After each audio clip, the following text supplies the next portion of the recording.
Acho que todos já ouviram falar da Copa do Mundo, não é mesmo? O maior evento esportivo entre seleções que acontece de 4 em 4 anos, no qual a seleção brasileira detém o maior número de títulos. Mas acho que nem todos devem saber que a taça da Copa nem sempre foi a mesma. Nos períodos entre 1930, ano em que aconteceu a primeira Copa, até 1970, a taça da Copa era Jules Rimet, e ao longo de sua existência ela já assumiu por 3 vezes, sendo a última delas de forma definitiva no Brasil. O futebol imortal irá relembrar hoje todas as vezes em que a taça Jules Rimet desapareceu. Então já deixa o seu like, se inscreve no canal e bora pro vídeo.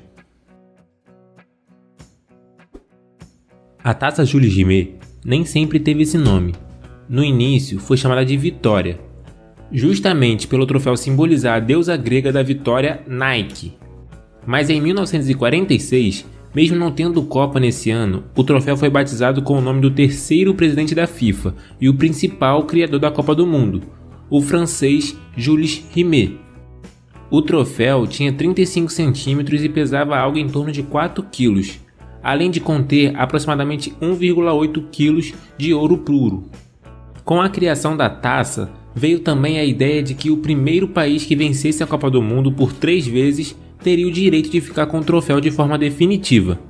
Como sabemos ou deveríamos saber, a Itália e o Uruguai chegaram muito perto de ter de forma perpétua a Jules Rimet.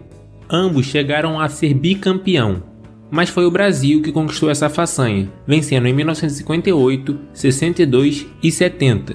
E foi exatamente no Brasil que aconteceu o sumiço mais bizarro, dentre os 3 que vou contar aqui, mas iremos contar por ordem cronológica, então vamos ao primeiro sumiço. O primeiro furto aconteceu em 1938, 8 anos depois do primeiro mundial. Tudo isso por medo do objeto chegar a mãos nazistas. Com a Itália campeã do mundo em 1934 e 38, a Jules Rimet ficou no país durante todo esse tempo, e era guardado em um banco na Roma. Com o começo da Segunda Guerra Mundial em 1938, o vice-presidente da FIFA, Ottorino Barassi, com medo que os alemães tomassem posse do país e de seus bens materiais, retirou a taça sem que ninguém soubesse e escondeu o objeto embrulhado numa caixa de sapatos debaixo da sua cama. E embora que o feito tenha sido por uma boa causa, pegar algo que não é seu é considerado furto. Por mais doido que tenha sido o plano de Barassi, a ideia funcionou e a Jules Rimet voltou aos palcos na Copa de 50, que aconteceu no Brasil, já que em 1942 e 1946 não houve Copa por conta do ápice da Segunda Guerra Mundial. O Brasil acabou perdendo aquela Copa para o Uruguai de virada por 2-1 no Maracanã, fato que ficou conhecido como Maracanaço. O segundo furto aconteceu na Terra da Rainha, no dia 20 de março de 1966, aproximadamente 4 meses antes do início da Copa na Inglaterra. O Brasil havia sido campeão do mundo em 62 e tinha o troféu sob tutela, mas resolveu deixar o objeto ser exibido a partir de janeiro no país sede da Copa de 66, a Inglaterra. O troféu ficou guardado no hotel Lancaster Gate, em Londres, mas só teve sua exposição e inauguração no dia 19 de março de 1966, no Methodist Central Hall, em Westminster, também em Londres. No dia seguinte, no horário de meio-dia, o troféu havia sido roubado, mesmo tendo guardas fazendo ronda no prédio. Acontece que os ladrões tiveram acesso à porta traseira do prédio que estava trancada. Com isso, nenhum guarda suspeitava daquele ambiente. Com o roubo, a Scotland Yard logo foi acionada a tomar conta do caso.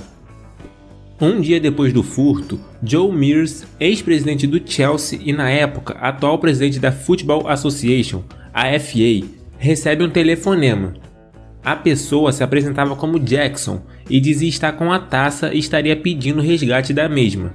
Jackson ordenou a Mears que não envolvesse a polícia no caso, pois senão a taça seria derretida. Como prova de que estava mesmo com a Jules Rimet, 2 dias após a ligação, uma encomenda contendo uma parte superior do troféu e com uma nota de resgate exigindo 15.000 libras chega ao estádio e sede do Chelsea. Com a afirmação de que a Jules Rimet realmente estava com a tal pessoa que ligou, começou-se uma operação policial em grande escala. Os detetives concordaram em ceder o dinheiro em troca da taça. Jackson marcou com um detetive disfarçado no Battersea Park, um famoso parque de Londres.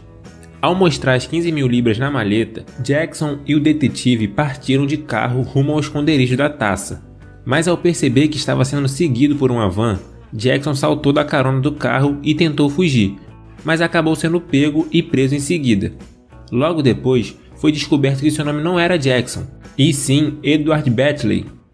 Batley não tinha um bom nome nas ruas de Londres e já havia sido condenado por roubos e vendas de produtos roubados. Por mais que fosse uma má influência, Batley afirmou que não havia sido ele o ladrão, e era apenas o intermediário entre o verdadeiro ladrão e os agentes. Disse também que se conseguissem uma fiança para sair da cadeia, ele conseguiria pegar a taça de volta. Obviamente, o pedido foi negado e Batley foi condenado pelo furto da Julie Rimet, ficando preso por apenas 2 anos. O suposto ladrão estava preso, mas nenhum sinal da Julie Rimet. E é no dia 27, exatamente uma semana após o furto, a taça foi encontrada em Upper New Road, sul de Londres, aproximadamente 12 km de distância do local onde aconteceu o furto. A tão procurada taça foi encontrada não por membros da Scotland Yard, muito menos por uma pessoa comum. O encontro da Julie Rimet se deve graças a um cachorro chamado Pickles. Seu dono, David Corbett, passeava com um cão pela região.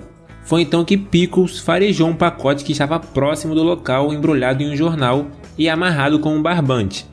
O dono logo abriu e viu que se tratava da tão caçada taça Julie Rimet. David levou a taça à delegacia mais próxima. O dono do cão se tornou um dos suspeitos de ter roubado a taça, mas ele tinha provas de que não era possível ele estar no local do furto. O mesmo ganhou uma recompensa de 6 mil libras e o troféu pôde chegar a tempo na disputa da Copa do Mundo, que terminou com a anfitriã Inglaterra sendo a campeã. Com o curioso caso de roubo, a FIFA desenvolveu uma réplica da taça, para que casos como esse não voltassem a acontecer. Em 2018, o jornal Daily Mirror publicou uma descoberta sobre os possíveis ladrões da taça. Se tratava de 2 irmãos, Sidney e Reg Kugler. Provavelmente essa não é a pronúncia certa, mas vai estar aí no vídeo o sobrenome deles. O jornal falou com Gary, filho de Reg e sobrinho de Sidney. Gary disse que o tio era um vigarista e roubou a taça apenas por diversão e não por ganho financeiro.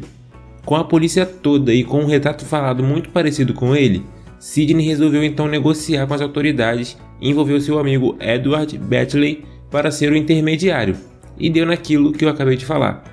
Os irmãos nunca foram pegos e não havia nada no caso que ligassem a eles, então nada indica que essa história seja verídica. E chegamos ao nosso último sumiço, que acontece em terra brasileira. Mas dessa vez, ninguém nunca mais viu a Julie Rimet. Como dissemos anteriormente, com o Tri do Brasil em 70, o país que na época vivia um governo militar por conta da ditadura, obteve a taça de forma permanentemente. Além da taça original, obteve também a réplica feita pela FIFA. O roubo, diferente do que aconteceu na Inglaterra, não foi meses antes e nem meses depois, e sim em 1983, 13 anos após a conquista do Tri. Depois da conquista, o troféu ficou exposto numa vitrine à prova de balas na antiga sede da CBF na Rua da Alfândega, no centro do Rio de Janeiro. O roubo aconteceu na noite de 19 de dezembro de 1983, quando 2 homens renderam vigia e roubaram a preciosa Julie Rimet, além de outras 3 taças.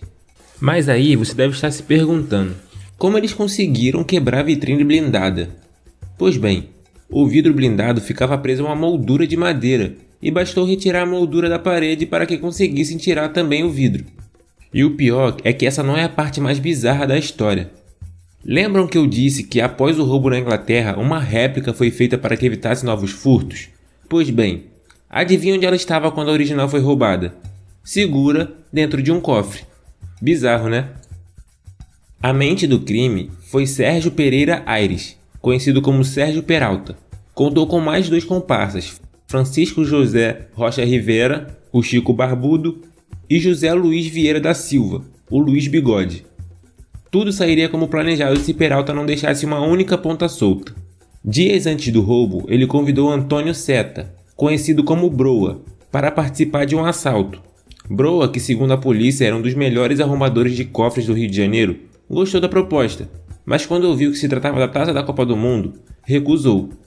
Ao saber da notícia de que a taça Julie Rimet havia sido roubada, Broa denunciou o caso para a polícia, relatando que dias antes, Peralta o procurou para cometer o roubo da mesma. A polícia conseguiu encontrar os culpados, mas nada da Julie Rimet. Peralta e seus comparsas venderam a taça para Juan Carlos Hernández, argentino comerciante de ouro, que logo ao comprar, derreteu a preciosa taça. O julgamento do roubo só aconteceu 5 anos depois do crime. Os 3 ladrões foram condenados a 9 anos de prisão, mas assim como a taça, eles desapareceram. Chico Barbudo foi assassinado em 1989 enquanto esperava em liberdade o julgamento de apelação. Peralta foi preso apenas em 1994, mas ganhou liberdade condicional depois de 3 anos de cadeia. Luiz Bigode ficou foragido até 1995, mas em 1998 já estava solto. O argentino nunca foi condenado pelo derretimento da taça, mas anos depois foi preso por tráfico de drogas. A FIFA até hoje não acredita na tese que a taça teria sido derretida, e sim que ela esteja escondida até hoje por aí. Mas o fato é que o paradeiro da Julie Rimet segue desaparecido. Se você viveu no Rio de Janeiro durante a década de 80 e tem algum acessório de ouro na sua casa, fique sabendo que ela pode ser parte da tão desejada Taça Julie Rimet.